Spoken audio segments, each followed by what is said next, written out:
Javier Alarcón, qué gusto saludarte. Muchas gracias por haber aceptado esta invitación. Al contrario, Robert, es un orgullo, es un honor estar contigo y que me tomes en cuenta para esta audiencia que tienes tan calificada, tan reflexiva, tan inteligente. Lo que es, mi querido Robert, este nicho de mercado, la verdad es un oasis, así es que a la orden. Sí, bueno, este programa que sabes que lo reinstalé gracias a nuestros amigos de Rexona, estos diálogos sin balón. Javier, empezaría por preguntarte más o menos cuál es tu estado actual como comentarista, qué es lo que estás haciendo y qué planes a futuro de lo que nos puedas comentar. Bueno, ahora estoy en Imagen Televisión ya hace 7 años, la tercera cadena de televisión abierta en Noticiero con Ciro Gómez Leiva en las noches. Estoy en Tercer Grado Deportivo en Televisa, que me invitaron a regresar a este programa los lunes con varios pues reconocidos periodistas, Faitelson, Marín, De la Rosa, Majo González, Lati, Denise Merker en la conducción. Y bueno, estamos con todo, Robert, en este nuevo mundo fascinante, mundo digital que nos ha sorprendido a los de 30 para arriba, corre a una velocidad increíble el vértigo por adaptarte, por diseñar estrategias, porque pues ya no es estar donde uno quiere estar, sino donde están las audiencias, entonces hay que estar diversificándonos, tenemos muchos proyectos en el canal de YouTube, en todas las plataformas, y bueno, la verdad es que hay otra libertad, esto ha modificado mucho la política editorial de los medios de comunicación, ¿no? Muchos más libres, más independientes, más plurales. Aquí andamos ya después de 35 años en los medios deportivos, en los medios de información, con el gusto de siempre, envejeciendo un poco, eso sí, eso es irremediable, ¿verdad? 35 años, entonces empezaste a los 8 o 9, me imagino. Oye, Javier, No, a los 17. es esto que mencionas de tercer grado que me parece un magnífico ejercicio periodístico, una ventana que se abre, ¿no? Puede sembrar cosas distintas en el comentario deportivo, particularmente en el comentario futbolero en México, ¿no? Sí, Roberto, y con pues una sorprendente línea editorial de apertura, no al 100, sino al 110% de parte de Televisa. Tú estuviste ahí, yo estuve ahí mucho tiempo, todas las empresas tienen intereses, ya uno desde luego forcejea y pone límites en cuanto a los márgenes de la libertad de expresión, pero sí hay una total apertura para hablar de cosas que incluso podrían afectar los intereses económicos de la empresa. Está muy interesante porque ya sabemos que durante mucho tiempo, décadas, no sé, desde que empezó esto con la televisión, por allá de los últimos años de los 50, pues Televisa ha tenido prácticamente el control y muchas decisiones y hoy parece que están entendiendo que deben de ser otros los operadores y tiene que haber un proyecto distinto.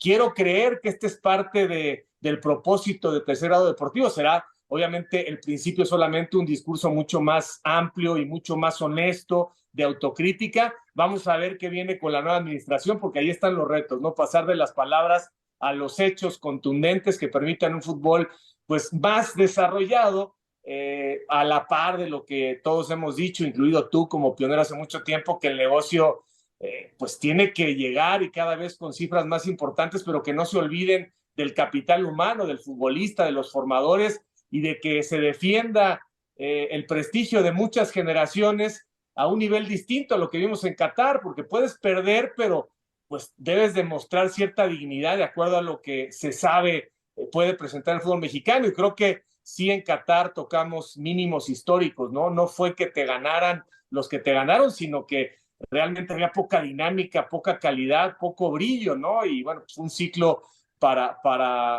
pues para realmente morirse de la vergüenza, ¿no? Ojalá que replanteen las cosas. Sí, este programa de tercer grado me parece un indicio muy claro de no solo el intento de transformar las cosas en Televisa en cuanto a periodismo deportivo, sino también transformarlas en el fútbol. O sea, se sabe que aquí se le da espacio a voces más críticas. ¿Sí ves esa intención y crees que se confirma o no con la llegada de Juan Carlos Rodríguez, la intención de realmente hacer cosas distintas en nuestro fútbol? Sí, yo creo que sí hay dos temas fundamentales que tienen que ver con la consolidación de los derechos de transmisión. O sea, Televisa finalmente suelta eso. para que haya desde luego una bolsa más grande, pero que todo mundo tenga opción de lo que era pues simplemente el tesoro prohibido, sagrado, no solamente Televisa comercializada, después llegó Azteca empujando un poco y después de ciertas disputas el acuerdo fue, bueno, vamos a dividirlo entre dos y no entre más. Hoy creo que hay, en ese aspecto, hay una evidencia absoluta de que las cosas podrían cambiar y parece, les creo en este momento. Y número dos, Roberto, que viene siendo el mismo tema y tú lo has tratado indistintamente, multipropiedad y ascenso y descenso, ¿no? Y todo tiene que ver con darle más credibilidad a la liga, que no haya esta cosa tan ridícula de que un dueño tenga dos equipos, porque atenta contra la inteligencia, el sentido común, la equidad. Los inversionistas dicen, bueno, ¿cómo es posible que haya esto, no? Y luego, pues repartir la pelota, darle oportunidad a muchas plazas y a muchos empresarios, porque lo que venía pasando es que había gente que en realidad quería meterse, quería invertir, pero pues la letra chiquita y son hombres de negocios, no les hacían sentido. Yo espero que después del Mundial del 2026, porque si no serán los mentirosos más grandes de la historia, estemos viendo pasos consolidados hacia el tema de los derechos de televisión compartidos, consolidados, al asunto de la multipropiedad y el ascenso y el descenso. Lo demás, desde luego que hay cosas muy importantes, el tema de los formadores y el tema del formato y muchas otras cosas, pero esos tres aspectos, si los cambian, diremos este cambio sí es la primera T, ¿no? La primera transformación del fútbol. Esa ausencia de reglas equitativas, transparentes, me imagino que tuvo que ver con lo efímero que fue lo efímera que fue la aparición de Carlos Slim en el fútbol y también de Olegario Vázquez Raña.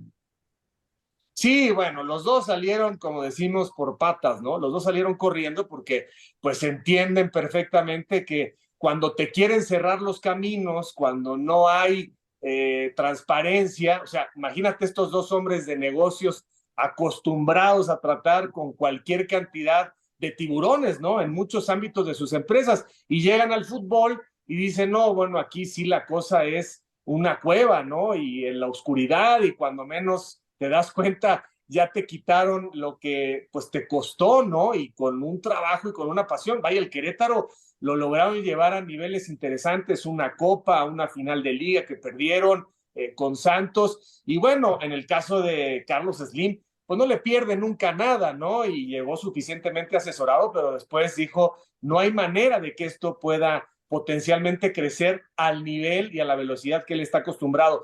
Pero mira, esta presencia últimamente con la gente del grupo Pachuca en el campo, con una toma larga y preparada, me haría pensar que podría ser un nuevo intento para que él tome a León. Estoy especulando nada más, pero ya Jesús Martínez está suficientemente acorralado porque parece que Grupo Orlegui está decidiendo tomar las primeras acciones para desprenderse de uno de los equipos o de dos o de tres. Y esto obviamente dejaría en una posición ya muy incómoda a Jesús Martínez, que el otro día se aventó ahí en ESPN la puntada de decir que la multipropiedad se resuelve heredándole uno de los dos equipos a su hijo, ¿verdad? Yo creo que aquí, si Grupo Orlegui realmente abona para el ascenso y el descenso, que defienden eso, defienden que no haya, podría ser la negociación a cambio lo de Jesús Martínez, porque estos dos ya sabemos que están enfrentados y no hay manera de que se sienten, pero ni con una buena botella de tequila de por medio, ¿no? Que sería de los primeros pasos conciliadores de Juan Carlos Rodríguez, que creo que para eso está, Roberto, más allá de la parte de la industria que le sabe, de la parte de la mercadotecnia que además potencia desde hace mucho tiempo el negocio en donde quiera que esté, se trata de que él concilie y lo ven bien muchos ojos y muchas perspectivas. Ojalá que finalmente haya un interés común, porque sin eso no va a haber nada, ¿eh? Y ya ves que tradicionalmente también se maneja esto de que el fútbol no es negocio, no hay empresarios que le quieran entrar. Sabemos tú y yo, me imagino que compartes esa opinión, que sobrarían empresarios para que haya 18, 20 o 24 equipos, cada uno con su dueño, siempre y cuando, claro, se establecieran estas reglas claras, equitativas. Claro que sí, Roberto, hay mucho país, hay mucha inversión, hay mucho talento como para que la pelota se reparta a lo largo y ancho de la República Mexicana. Claro que es negocio. Dicen que no es negocio, pues porque quieren, digamos que desalentar a aquellos prósperos y nuevos inversionistas, pero no quieren repartir el pastel. Y otro de los temas, Roberto, que en algún momento tocó el presidente en la mañana, era nada más que ya a las personas del fútbol se les olvidó, o no sé si él nada más tiró ahí el balón al área y nadie la va a rematar, pero habló de un tema del SAT, habló de un tema de impuestos, porque dicen que no es negocio, pero muchos de ellos manejan pues dinero que no entra a reportarse fiscalmente, ¿no? Y además los promotores, Roberto, hablamos de muchas cosas en este fútbol, pero los promotores siguen siendo unos mercenarios, incluso los que están registrados ante la FIFA, pues no los ves que aparecen, no los ves que den entrevistas, ya no digamos los que se manejan con lente oscuro hace muchos años y que limpian los precios y que se coluden con directores deportivos, hasta con entrenadores. Esa parte del fútbol mexicano, esa parte es de miedo y es una parte que se mantiene ahí sin que realmente se desentrañe el asunto, ¿no? Por ahí hay un muy buen reportaje en el sureste de la República Mexicana, no me acuerdo del periodista, pero le dio un tema con el Triángulo de Cancún, una cosa así, ¿no? Sí. Ese es un tema, ¿eh? Amir Ibrahim, sí, el cártel del gol. Excelente reportaje, una investigación a fondo de hace 2, 3 años y no ha surtido el efecto que debería, ¿no? Una investigación tan a fondo como fue esa. Como está esto también, Javier, del dinero de los estados en algunos equipos, ¿no? Increíblemente dinero del erario de algún estado de la República, que sucede con varios metidos en el fútbol profesional, lamentablemente.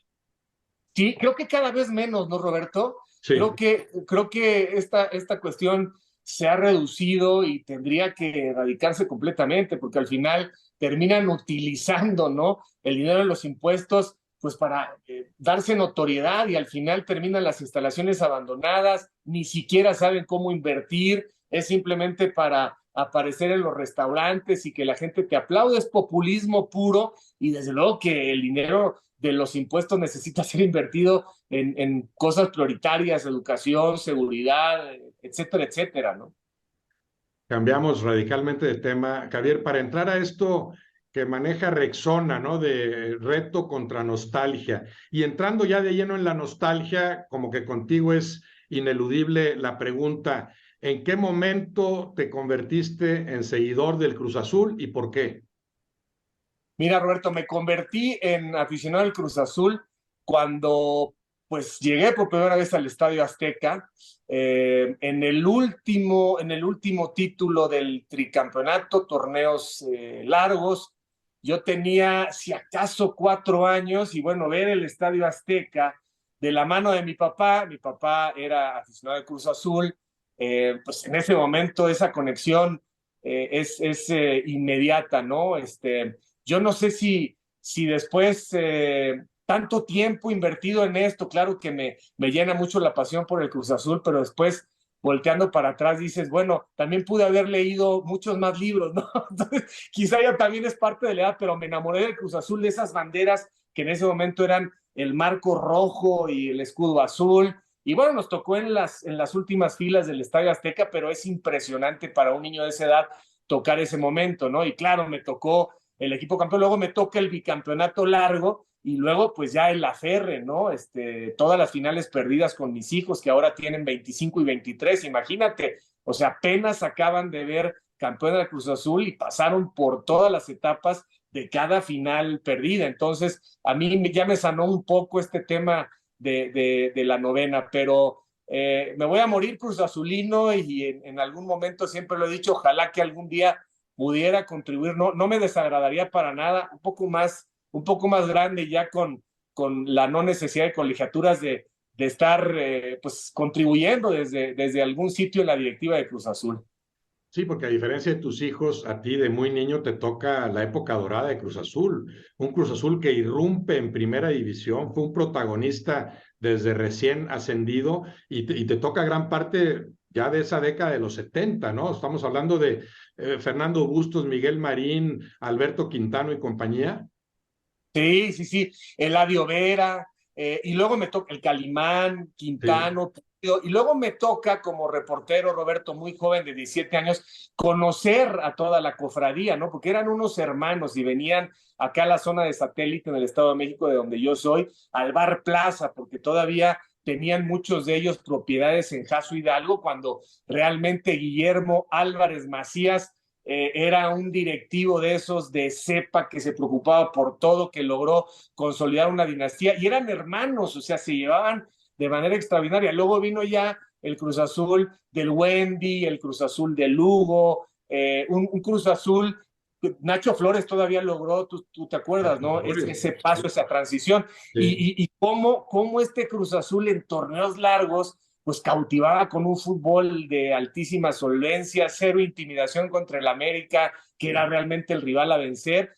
Acuérdate que en los 80, mucha gente dirá, bueno, en los 80, pero por ahí de mediados de los 80, Cruz Azul tenía más títulos de liga que el América. Ah, sí lo rebasó. Sí, sí, sí. O sea, Cruz Azul, Sí. Cruz Azul, antes de Cruz Azul empezando a los 80, tiene más Sí. títulos de liga que el América. El América obtiene su primer título 66-67, creo. De hecho, cuando el América gana su primer título, las Chivas tenían siete títulos, y luego el América fue primero reduciendo y luego superándolo incluso. Ahora las Chivas desperdiciaron la oportunidad de volver a igualar. El Cruz Azul, sí recuerdo el tricampeonato muy pronto. Entonces, tú dices mediados de los 80, probablemente estaban por ahí de 6 títulos Cruz Azul y 5 América, ¿o qué Sí, sí, sí. más o menos? O 5 y 4, ¿no? Porque son Sí, los tres de Cruz Azul, son dos, pero mediados de los 80, y tengo el dato, sí. antes del 82-83, bueno, el América en el 82-83 es el título ¿no? El 82, título, 83, 84. Ah, ahí gana su cuarto título. exacto, 83, ahí es, 84 gana su cuarto título el América, venciendo a Chivas, la única final América-Chivas que y hemos ahí Cruz visto. Azul ya tiene 5. Ah, ahí tiene 5, muy bien. Porque luego Sí, sí. finales de los 80 ya lo rebasa América otra vez. No, lo rebasa. Ahorita ya 13 Sí, contra 9, porque además Cruz Azul, acuérdate, antes de este se tardó 16, o sea, 16 la novena y luego 23, o sea, este Cruz Azul sí que en sí. 40 años ha dado un título, ¿no? No, y bueno, el festejo de Cruz Azul reciente con el título bajo la dirección de Juan Reynoso, a mí me sorprendió. Bueno, ya tenía idea de lo que es el alcance de Cruz Azul, tanto seguidor aletargado, dormido, que despertó, pero en serio, ¿no? Sí, bueno, somos muy aferrados a estos cincuentones que éramos jóvenes y le Sí, pasamos a los hijos que hoy ya tienen 15, 17, 20, 25 años. Sí, a mí también me sorprendió todo Reforma, ¿verdad? Y en muchas ciudades de la República Mexicana, aficionados de todos lados festejando. A mí también me sorprendió, no pensé que hubiera un festejo calculado de tal magnitud, pero qué bueno porque ahí Cruz Azul ya desmiente a algunos que dicen que no es equipo grande, ¿no? Sí lo vemos con, sí. con mucha representación en cualquier plaza, ¿no? En algunas más, en otras menos. No, ahí están los títulos y además las mediciones más o menos confiables desde hace décadas lo señalan como el tercer equipo con mayor poder de convocatoria, ¿no? En el fútbol mexicano. Sí, sí, alejándose de los Pumas, ¿no? Que viven Sí, ya una sequía de 12 años tremenda, ¿no? No había un equipo en la primera edición que no tuviera un jugador de Pumas. Hoy esa cantera sí. está sequísima, se los acabaron, ¿no? Muy diferente. Ahora, Javier, de aquel equipo de Cruz Azul, bueno, de los dos grandes equipos de Cruz Azul, ¿no? De las dos grandes generaciones de Cruz Azul, que como bien dices, Nacho Flores participó en las dos, ¿no? Fue un lateral derecho de lo mejor que ha habido en el fútbol mexicano y que alcanzó a ganar cosas con ambas generaciones. ¿A qué jugador de Cruz Azul señalarías como ese que sientes que no abandona a los demás? Este es el compañero que no me abandona, este es el compañero con el que siempre cuento. Bueno, mira que tuve la oportunidad de hablar con ellos en corto, con muchos de los de la primera etapa, y me decían mucho que el Calimán Guzmán cumplía ese rol. Todos sabemos lo que significó Miguel Marín, ¿no? Creo Sí, que Miguel Marín es el gran ícono de Cruz Azul en todos los tiempos, quizás solamente a la altura por ahí de Carlos Hermosillo como técnico Nacho Treyes, ¿no? Después podemos hablar de muchos nombres, que si Quintano, que si Bustos, que si, en fin, Carazaguer, etcétera, etcétera, pero Héctor Pulido, Héctor Pulido de hecho tiene más títulos que ninguno de ellos, ¿no? Pero creo que que comentan estos grandes veteranos, que ya tenemos muy pocos entre nosotros, sí. dicen que aglutinaba con su humor, con su personalidad, fue el grandísimo Calimán Guzmán, Javier el Calimán Guzmán. Qué pareja hacía con Alberto Quintano, ¿no? Pareja de centrales, como ha habido pocas en el fútbol mexicano. Claro, hay que trasladarnos a aquella época, hace más de 40 años. Sí, totalmente. Mira, yo también tengo mucho cariño por Carlos Jara Sayer, es un Sí. personajazo. Después el paraguayo, ¿cómo metía pierna? Es que era un Cruz Azul, Roberto, que No, tú lo Jaras viste. ayer y Mendizábal juntos y luego Pulido, bueno, Pulido antes, y no sé si coincidió algo con ellos, pero Jaras ayer y Mendizábal como recuperadores, distribuidores buenos para meter la pierna, y más adelante Gerardo Lugo, el talentoso número 10, ¿no? Sí, sí, sí. Y luego también, ¿te acuerdas de Peruzzi un poco Sí, más adelante, de Carlos Eloy? No, no, era un equipo que metía pierna, un equipo que defendía como pocos, pero también con una solvencia y con una capacidad ofensiva increíble, ¿no? Cuando había que tomar decisiones individuales, lo de Ladio Vera, lo de Fernando Bustos era increíble, ¿no? Un equipo bien llevado, un equipo que empieza Cárdenas y que redondea Treyes. Fíjate nomás de qué técnicos estamos hablando, ¿no? sí, ahora ya con respecto a ti en particular, Javier, la carrera brillante que desarrollaste en Televisa, bueno, la has desarrollado en otros medios, pero en Televisa marcaste una época muy importante. Ahí en Televisa, gente con la que te hayas topado, ¿quién dirías, este es el que no me abandona, no me abandonó nunca? ¿Con quién contabas principalmente en Televisa en ese trayecto, sobre todo cuando estuviste tantos años al frente de deportes? Mira, con Toño sigo contando. Toño de Valdés es una persona realmente única, ¿no? En cuanto a valores, en cuanto a bondad, es un cuate sin malicia, es una gente de bien, de su familia, de su trabajo. Toño de Valdés todavía nos vemos, Enrique Bura, que es exactamente del mismo nivel, Anselmo Alonso, muchos compañeros en el camino, ¿no? Nos seguimos llevando con Arturo Bricio, con Ricardo Peláez, que fueron y vinieron. Contigo siento una gran empatía. En fin, aunque no estuvimos tanto tiempo, pero imagínate, Toño de Valdés, yo llegué de 17, creo que Toño en ese momento me lleva 10, tenía 27, ya andamos en los 53, yo creo que Toño en los 62, por ahí, ¿no? Ya se nos vinieron los años, mi Robert. No, décadas que va. Sí, yo estuve 5 años ahí contigo, pero imagino lo que representó estar 25 años con algunos, ¿no? ¿Y qué vislumbras, Javier? Ya más o menos hablamos del fútbol mexicano en general, pero ¿qué vislumbras del comentario futbolero en particular, de la televisión mexicana particularmente en cuanto al comentario de fútbol? ¿Qué te parece su estado actual y hacia dónde crees que se encamina?